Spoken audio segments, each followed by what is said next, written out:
A maioria dos ministros do STF já votou pela condenação do ex-senador e ex-presidente Fernando Collor de Mello. O processo é um desdobramento da Operação Lava Jato. O Collor é acusado de corrupção passiva, lavagem de dinheiro e de integrar organização criminosa. O ministro Edson Fachin, o relator, votou para condenar o Collor a 33 anos e 10 meses de prisão. Olha, Constantino, começo por você. Não vou dizer que a gente não sabe no que o Collor andou metido. Eu, perdi meu pai em 88, em 90 veio o confisco das poupanças. Então, meu carinho pelo Collor é imenso, mas me desculpem. Eles anulam todos os processos da Lava Jato, eles aniquilam a Lava Jato, mas para o Collor, Constantino, vale. A delação contra ele vale, tudo vale. A Lava Jato é uma quadrilha liderada por bandidos, né, como o próprio Deltan Dallagnol e o Moro. O instrumento da delação premiada é tortura, mas vamos fazer que nem a Carmen Lúcia no voto ali. É censura, mas só até o final da eleição. Né? A Lava Jato morreu, mas vamos ressuscitá-la só para pegar o Collor, porque o verdadeiro crime no Brasil de hoje, talvez o único existente, né? Foi apoiar o Bolsonaro, no caso do Collor. Então, me causa muito espanto, Lacombe, ver o grau de ingenuidade, e eu coloco aqui aspas, porque eu desconfio que ninguém seja tão ingênuo assim, né? As pessoas aplaudirem isso para falar: oba, ainda há combate à corrupção no Brasil. Em vez de focar na essência, que é o duplo padrão, a perseguição escancarada política, o critério que vale para um não vale para outro, que é a própria morte do conceito de uma democracia republicana, com Estado de Direito. Né? Em vez das pessoas focarem no essencial, por que só o Collor? Por que agora, depois de tudo que falaram da operação, o Collor? Né? Não, até o Sérgio Moro, que tinha se encontrado com Alexandre de Moraes, depois da cassação do seu colega Deltan Dallagnol, ele me veio com esse tweet, né, que foi realmente um escândalo. Né, ele falando que, oba, vamos festejar. Né, o combate à corrupção no país respira. Bom, não deve ser o mesmo país que eu estou observando. No país que eu observo, graças a Deus, de longe hoje, Lacombe, por motivos bem óbvios, no meu caso em particular, não há mais combate à corrupção algum. O que existe no Brasil hoje é puramente perseguição a desafetos políticos por uma turma que tomou conta do poder de vez. E o Collor caiu nesse critério. Né? Quem vai achar que o Collor está sendo condenado de fato pelo desvio, pelas 42 contas e tudo mais, o Fachin, né, falando disso, votando, esse verniz de institucionalidade, o Brasil é um circo, gente. O Brasil é um circo, para não falar coisa pior. Ou vamos falar, é um bordel. Para com isso. Né? Quer dizer, o Fachin, o cara que foi o responsável pelo malabarismo final da soltura e elegibilidade do Lula. Não, o Moro é suspeito. O doutor Marcelo acabou de trazer aqui, o Fachin não se considerou suspeito quando ele foi o ofendido. Como o Toffoli nunca se considerou suspeito quando o PT era julgado e ele foi advogado do PT.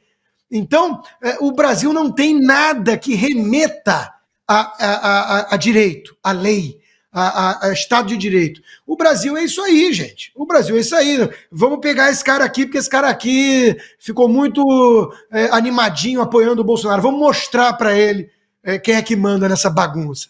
É isso. O Brasil hoje em dia é só isso. Quem está fingindo que está vendo coisa diferente, né? Vamos abrir uma champanhe, porque a corrupção ainda está sendo combatida no Brasil. Qual é o exemplo que você tem? O Collor? Aí, meu chapa, você precisa trocar os óculos com urgência. Pois é, Marcelo, a sua opinião técnica, jurídica, afinal de contas, para o Collor, os processos, tudo que envolve Lava Jato, as delações, isso tudo vale. Mas para ele, para os outros, já não vale mais. Isso é uma barbaridade. A minha única sugestão é a seguinte: quando for abrir esse champanhe para comemorar o combate à corrupção no Brasil, convida o Sérgio Cabral. Né? Convida o Sérgio Cabral para também participar dessa comemoração, porque ele tá solto, ele está fazendo vídeos nas redes sociais, ele tá mais feliz do que pinto no lixo. Né? Então é isso, né? Quer dizer, não tem mais Estado, não tem o império da lei, né? Não é o rule of law, é o rule of people, né? Depende da pessoa. Veja, essa anulação, eu acho que esse tema foi muito pouco discutido publicamente. A anulação das condenações do Lula por uma suposta incompetência territorial da Vara Federal de Curitiba é uma coisa que não tem a menor sustentação jurídica, né? Você tem lá o artigo 76 do Código de Processo Penal, que tem um nome complicado, mas que qualquer estudante de sétimo período sabe o que é isso, né? É a tal da conexão intersubjetiva concursal. Você tem uma quadrilha. Quando você tem uma quadrilha, né, diversas pessoas reunidas, né, um bando, já chamou quadrilha, já chamou bando, hoje chama organização criminosa. Quando você tem uma organização criminosa com divisão de funções, né, e uma organização criminosa como aquela que foi investigada pela Lava Jato, sofisticada, né, atua no Rio de Janeiro, porque é onde fica a sede da Petrobras, atua em Brasília, onde fica o poder político, atua em Salvador, onde fica a sede de uma das empreiteiras, em São Paulo, onde fica a outra, atua no Paraná, em Londrina, porque lá fica o doleiro, né, que faz a lavagem do dinheiro. O que o Código de Processo Penal diz? É competente o juiz de qualquer um desses lugares. Qual vai ser o critério? Quem agir primeiro. Né? Quem foi que agiu primeiro? Foi a Vara Federal de Curitiba, que abrange Londrina, né? Porque é a mesma região ali, a mesma circunscrição, mesma seção para a Justiça Federal. Então não havia nenhuma dúvida, né, de que o Moro era competente para todos os processos, a não ser para aqueles que tivessem um réu com foro por prerrogativa de função. Não era o caso do Lula, porque ele não era mais presidente da República. Né? Então o processo do Lula esteve no Supremo diversas vezes pela via do habeas corpus, né? E jamais o Supremo se manifestou no sentido de que a Vara de Curitiba era incompetente e poderia fazê-lo por iniciativa própria, e deveria. E aí, por coincidência, um ano antes da eleição, o ministro Fachin diz, olha só, agora que eu notei, esses processos não deveriam ter tramitado em Curitiba, e anula tudo, e permite que o Lula... Tá? O ministro Marco Aurélio falou isso, ele foi voto vencido e disse, vocês estão anulando o processo para viabilizar uma candidatura que impeça a reeleição do atual presidente. Ele falou isso no voto dele, está gravado em vídeo, com todas as letras. Tá? E nunca foi um bolsonarista de carteirinha, o Marco Aurélio. Ele falou, vocês estão anulando para viabilizar a candidatura do Lula. Tá? Então, ao mesmo tempo em que você tem claramente uma organização criminosa, com a conexão entre os seus crimes, permitindo que tudo fosse julgado num lugar só, e isso isso é anulado pelo Supremo, você tem a situação oposta nos inquéritos do Alexandre de Moraes. Né? Você tem uma pseudo-organização, uma falsa organização criminosa, que vai fazer com que ele, Alexandre de Moraes, com ele, Supremo, se declare competente, né, para investigar e eventualmente julgar pessoas que não têm foro especial. Né? Então, os jornalistas, o Constantino estava falando aí, o Google, por que uma medida contra o Google vai ser tomada pelo Supremo?